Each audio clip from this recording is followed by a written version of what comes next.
Taurus, today brings grounding energy. Pero may konting shake-up. Today nudges you to adjust without losing your stability.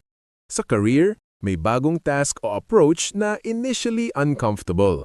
Pero once sinubukan mo, makikita mong mas efficient pala. Growth is subtle but real. Sa love, Taurus, emotional honesty ang theme. Kung single ka, may taong magpaparamdam ng consistency, and you like that. Kung may partner ka, magandang araw para pag-usapan ang practical matters, budget, time, responsibilities. Sa health, bantayan ang throat at eating habits. Comfort food is tempting, moderation muna. Emotionally, mas malinaw sa'yo na security comes from inside, hindi lang sa routine. Sa money, good day for savings or reviewing investments. Compatible sign, Virgo. Lucky color, olive green.